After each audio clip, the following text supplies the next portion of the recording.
Next is discharge over a broad crested weir. So according to the shape of the crest, weirs may be classified as sharp crested weir and broad crested weir. Crest in the shape അനുസരിച്ച് നമ്മൾ നേരത്തെ പഠിച്ചായിരുന്നു. Weirs can be classified into two, broad crested weir and sharp crested weir. A sharp crested weir has a sharp edge upstream at the upstream edge sharp ആയിട്ട് ഇരിക്കുന്നതാണ് sharp crested weir and it is a narrow crested weir.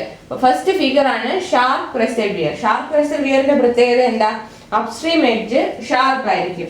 So ഒരു sharp edge weir, sharp crested വിയറും narrow crested വിയറും ആയിരിക്കും. And for a sharp crested weir the thickness of the crest of the weir is less than 0.5 h.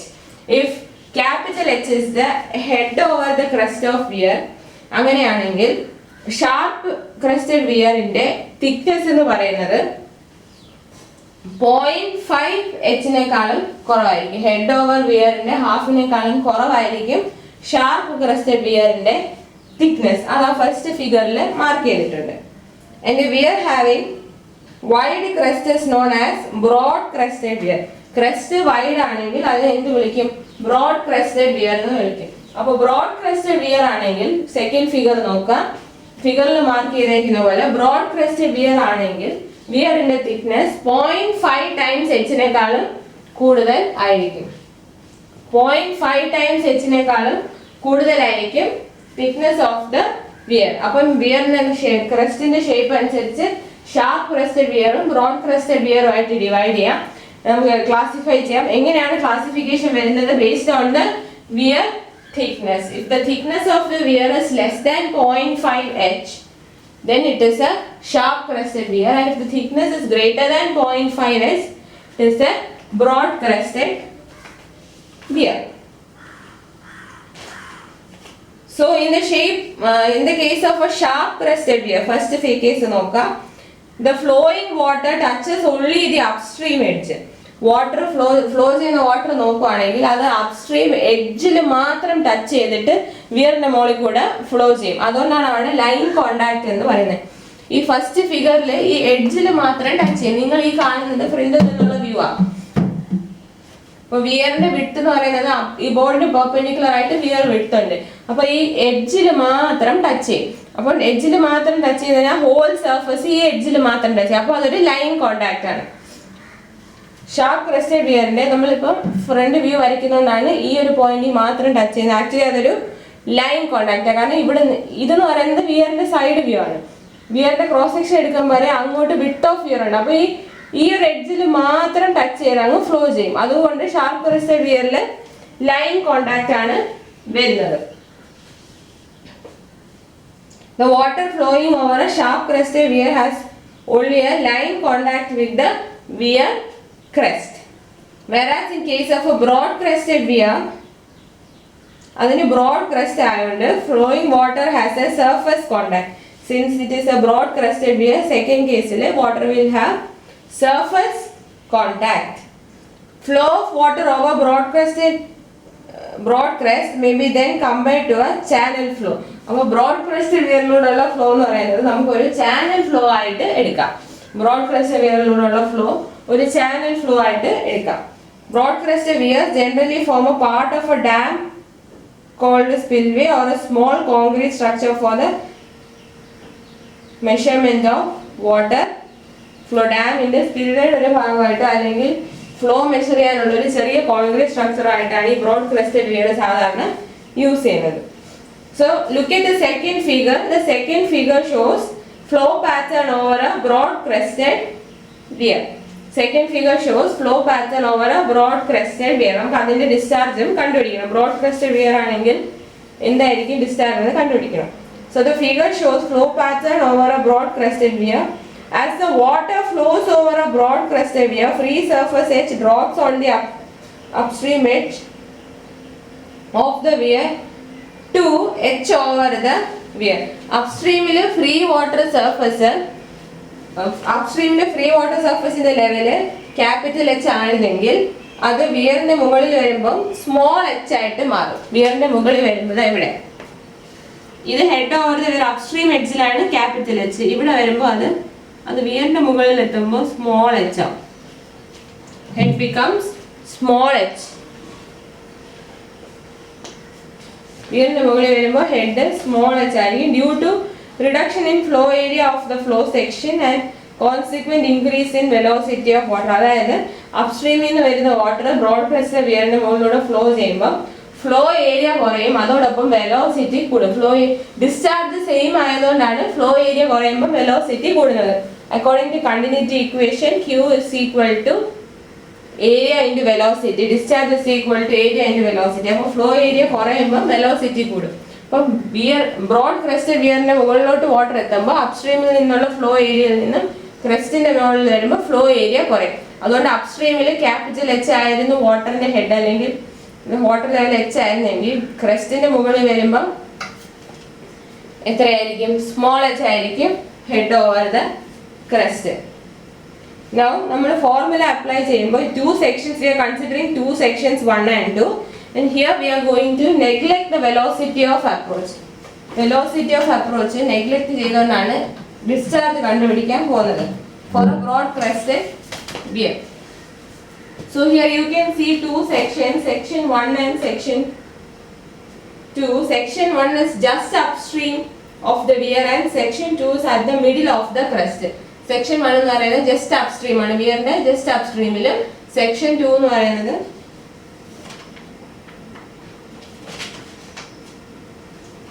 ക്രസ്റ്റിന്റെ middle എടുക്കാം, കുറച്ചുകൂടി ഇപ്പുറത്തോട്ട് എടുക്കാം. ക്രസ്റ്റിന്റെ middle നിങ്ങൾ വരയ്ക്കുമ്പോൾ അത് അഡ്ജസ്റ്റ് ചെയ്ത് വരച്ചാൽ മതി. So applying Bernoulli's equation,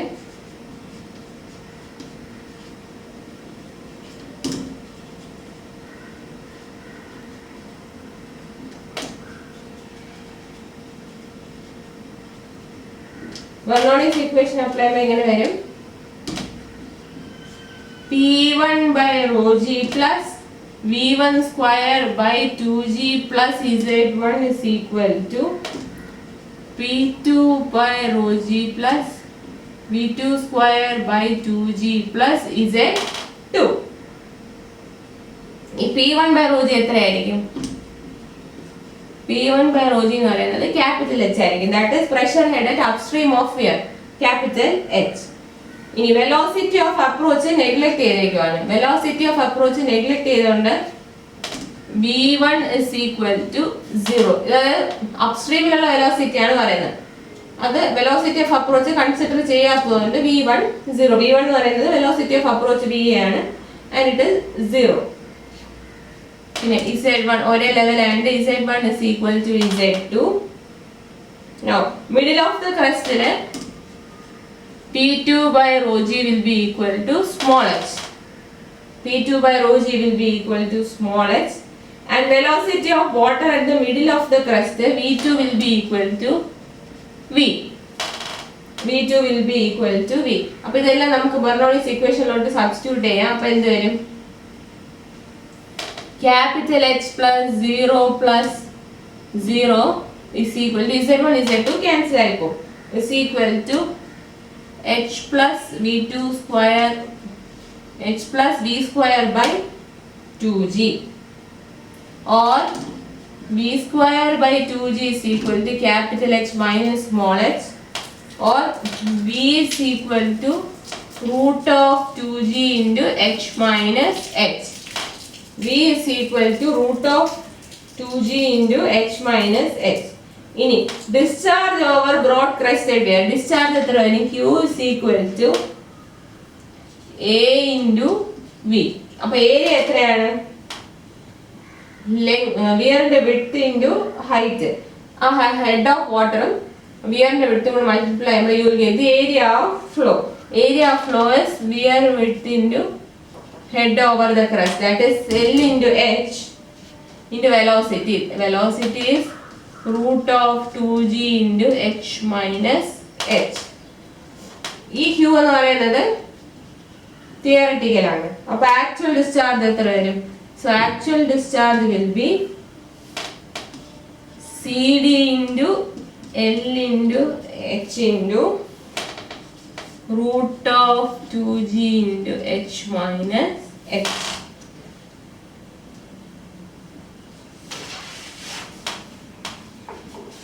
So ഇതാണ് discharge over a broad crested weir. അപ്പോൾ ഈ ഇക്വേഷനിൽ നിന്ന് മനസ്സിലായി ഇവിടെ നമ്മൾ രണ്ട് ഹെഡ് മെഷർ ചെയ്യണം. ഏതൊക്കെയാണ്? Capital H, small H. നമ്മൾ വിയർ കൺസ്ട്രക്ട് ചെയ്യുമ്പോഴേ അതിന്റെ വിഡ്ത്ത് നമുക്കറിയാം. അതുകൊണ്ട് ആ വിഡ്ത്തിനി വീണ്ടും മെഷർ ചെയ്യണ്ട. പക്ഷേ ഈ ഹെഡ് ക്യാപിറ്റൽ എച്ചും സ്മോൾ എച്ചും ഡിസ്ചാർജ് കണ്ടുപിടിക്കണമെങ്കിൽ മെഷർ ചെയ്യേണ്ടി വരും. ഓരോ വിയറിന്റെ എൽ വാല്യൂ എപ്പോഴും കോൺസ്റ്റന്റ് ആയിരിക്കും. അത് കൺസ്ട്രക്ഷൻ ടൈമിൽ നമുക്കറിയാം. പക്ഷേ ഈ രണ്ട് ഹെഡ് നമ്മൾ ഡിസ്ചാർജ് മെഷർ ചെയ്യണമെങ്കിൽ മെഷർ ചെയ്യേണ്ടി വരും. CDL into h into root 2g into h minus h. ഇതാണ് discharge over a broad crested weir. Discharge over a broad crested weir.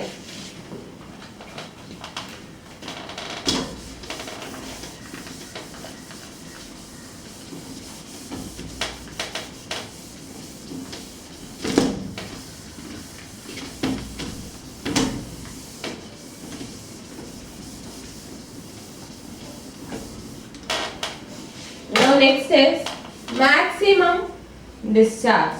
Broad crested weir ലൂടെയുള്ള maximum discharge നോക്കാം.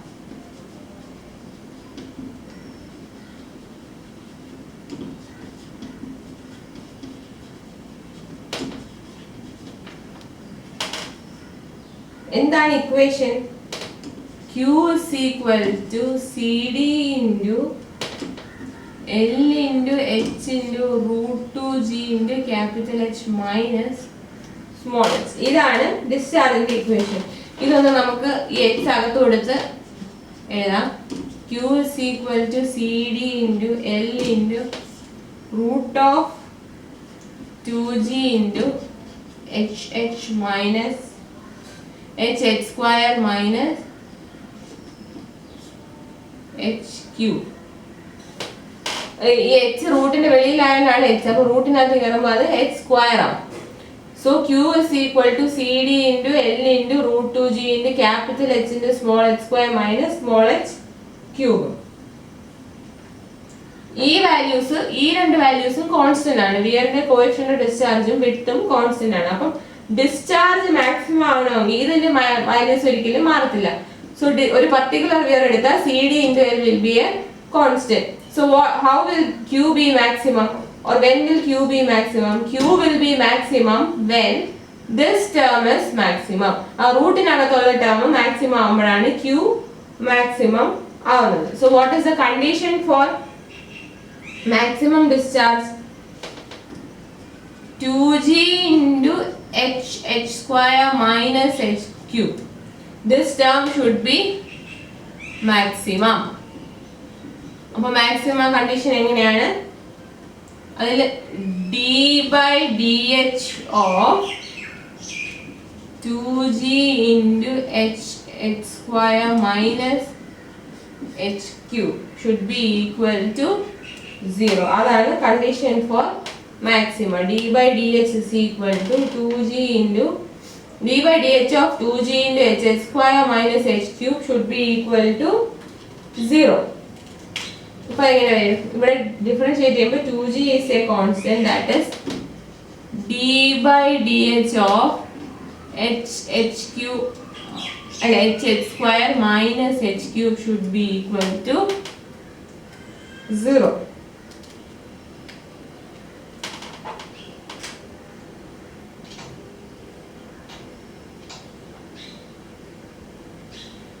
Differentiate ചെയ്യുമ്പോൾ എന്ത് വരും? 2h minus 3h square equal to 0 or small h is equal to 2 by 3 capital H. So എന്താണ് condition? Small h head over the crest should be equal to 2/3 of the head edge upstream. അങ്ങനെയാണെങ്കിൽ height of water on the upstream edge of the weir capital H and height of water over the crest is small h. അങ്ങനെയാണെങ്കിൽ small h should be equal to 2 by 3 capital H for discharge over a broad crested weir to be maximum. അപ്പോൾ maximum discharge എങ്ങനെ കണ്ടുപിടിക്കാം? Q maximum is equal to CD into L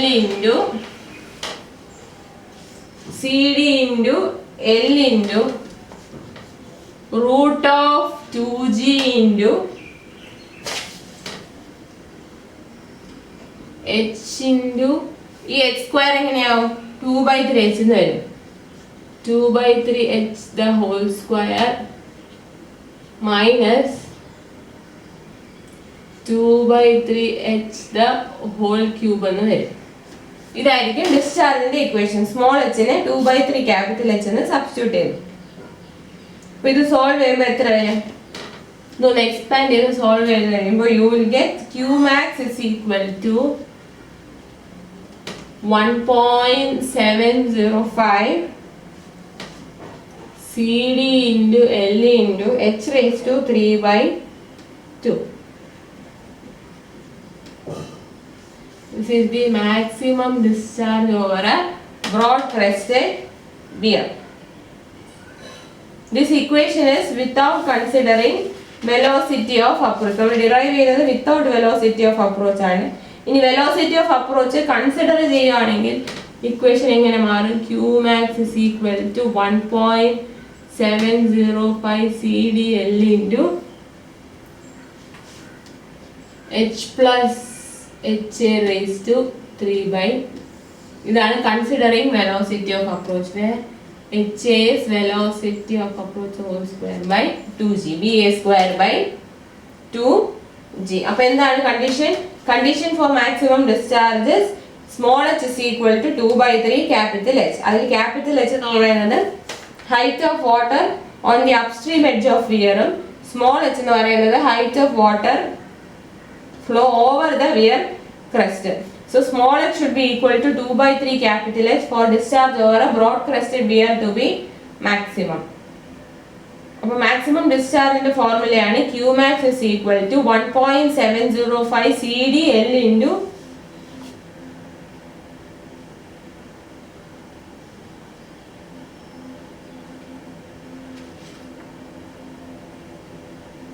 CDL into H raised to 3/2 and maximum discharge considering velocity of approach is given by 1.705 CDL into H plus HA raised to 3/2. Now let us do a problem. Find the maximum discharge over a broad crested weir 5 meters long if the head of weir on upstream side is 0.96 meter and the coefficient of discharge is 0.62. Neglect velocity of approach. Neglect velocity of approach. Find the maximum discharge. എന്ത് തന്നിട്ടുണ്ട്? Length of broad crested weir L തന്നിട്ടുണ്ട്. L is equal to 5 meter. പിന്നെ head of water on upstream side capital H is 0.96 meter. Coefficient of discharge 0.62. നമ്മളോട് maximum discharge over a broad crested weir ആണ് കണ്ടുപിടിക്കാൻ ചോദിച്ചേക്കുന്നത്. We have to find out the maximum discharge. Velocity of approach ഇല്ലാത്ത formula. അപ്പോൾ ഈ formula use ചെയ്യണം. Q max is equal to 1.705 CDL H raised to 3/2. എത്ര വരും? 1.705 into 0.62 into 5 into 0.96 raised to 3/2. Solve ചെയ്യുമ്പോൾ എത്ര കിട്ടും? 4.971 meter cube per second. Direct സബ്സ്റ്റിറ്റ്യൂഷനേ ഉണ്ടായിരുന്നുള്ളൂ. L width of weir അല്ലെങ്കിൽ length of broad crested weir L 5 meter എന്ന് തന്നിട്ടുണ്ട്. Head of water on the upstream side capital H 0.96 എന്ന് തന്നിട്ടുണ്ട്. Coefficient of discharge CD 0.62. Velocity of approach consider ചെയ്യേണ്ടതെന്നാണ് പറഞ്ഞിരിക്കുന്നത്. അപ്പോൾ മാക്സിമം ഡിസ്ചാർജ് എത്രയാ? 1.705 CDL H raised to 3/2. Now next question. A rectangular channel 6 meter wide carries 2800 liter per second at a depth of 0.9 meter. What height of a broad crested rectangular weir must be installed to double the depth? Assume a weir coefficient 0.86. എങ്ങനെ ചെയ്യാൻ നോക്കാം. എന്തൊക്കെ തന്നിട്ടുണ്ട്? Width തന്നിട്ടുണ്ട് 6 meter. L is equal to 6 meter. Depth of flow in rectangular channel 0.9 meter. അതായത് H is 0.9 meter. Depth double ചെയ്യാൻ വേണ്ടി broad crested വിയറിന്റെ ഹൈറ്റ് എത്രയായിരിക്കണമെന്നാണ് question. width of rectangular channel 6 meter, depth of flow is 0.9 meter, discharge is 2800 liter per second. Q is equal to 2800 liter per second or 2.8 meter cube per second. Weir coefficient CD is 0.86.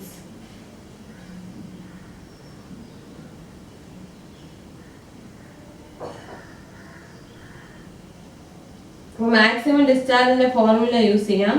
Q maximum is equal to 1.705 CDL H raised to 3/2. Substitute ചെയ്തേ.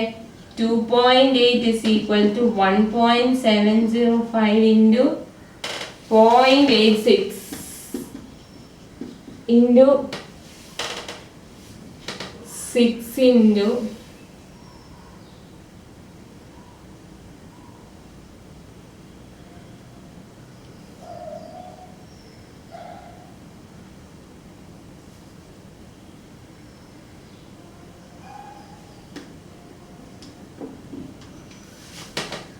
H raised to 3/2. ഈ ഇക്വേഷനിൽ നിന്ന് H കണ്ടുപിടിക്കുമ്പോൾ എത്ര കിട്ടുമെന്ന് നോക്കാം. H will be 0.466 meter. 0.466 meter. നേരത്തെ തന്ന 0.9 calculate ചെയ്ത് എടുക്കണ്ട, ഇതിൽ നിന്ന് കണ്ടുപിടിക്കണം. So 2.8 is equal to 1.705 into 0.86 into 6 into H raised to 3/2. ഈ equation solve ചെയ്യുമ്പോൾ you will get the value of H 0.466 meter എന്ന് കിട്ടും. H എത്ര കിട്ടും? 0.466 meter എന്ന് കിട്ടി. ഇനി so H is the height of water on upstream edge of weir from the crest. Now we have to double the depth of flow required is to be developed in the rectangular channel, that is double the depth ആയിരിക്കണം rectangular channel വരേണ്ടത്. ഇപ്പോൾ നമുക്ക് കിട്ടിയ H എന്താണ്? ഈ H എന്ന് പറയുന്നത് height of water on upstream edge of weir. ക്വസ്റ്റ്യനിൽ ചോദിച്ചിരിക്കുന്നത് what height of a broad crested rectangular weir must be installed to double the depth. ഡെപ്തിനെ നമുക്ക് ഡബിൾ ചെയ്യണം. അപ്പോൾ ചാനലിൽ എത്ര ഡെപ്ത് ഉണ്ട്? Depth of flow in the channel is depth of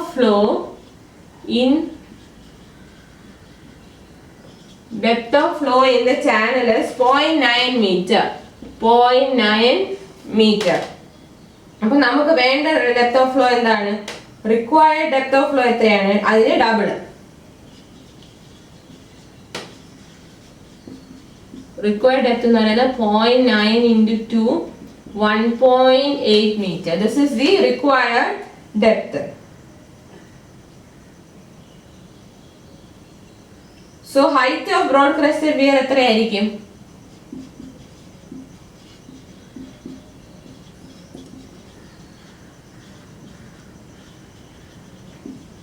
Height of broad crested weir will be equal to depth of flow minus height of water above weir crest.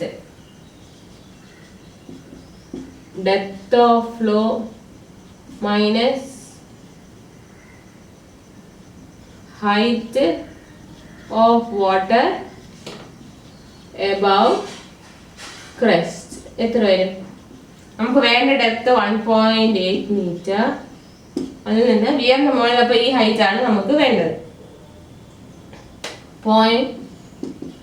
ഈ height ആയിരിക്കും വിയറിന്റെ മുകളിൽ വരുന്നത്. So 1.8 metre minus 0.466 metre, that is 1.334 metre.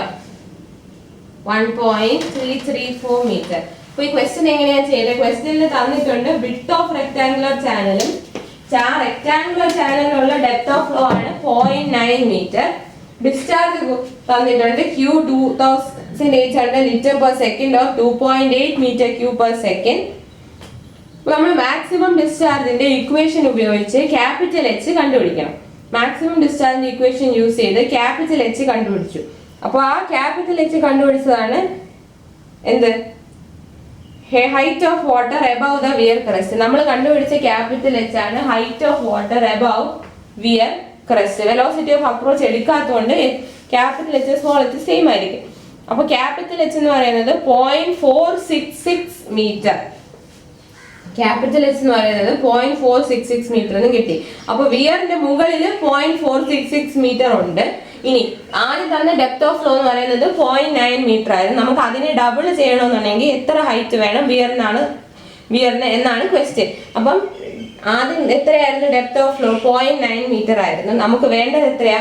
Depth of ഫ്ലോയെ 0.9 മീറ്ററിൽ നിന്ന് 1.8 metre ആക്കണം, അതായത് double ചെയ്യണം. സോ 1.8 മീറ്റർ ഡെപ്ത് ഓഫ് ഫ്ലോയും വേണം.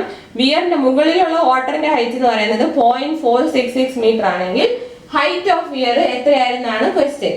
അപ്പോൾ ഹൈറ്റ് ഓഫ് വിയർ അല്ലെങ്കിൽ എത്രയായിരിക്കും height of weir? 1.8 metre minus 0.466 metre. 1.8 metre minus 0.466 metre. അപ്പോൾ അത് കണ്ടുപിടിക്കാം. Height of weir 1.334 metre. Height of weir എത്രയായിരിക്കും? 1.334 മീറ്റർ.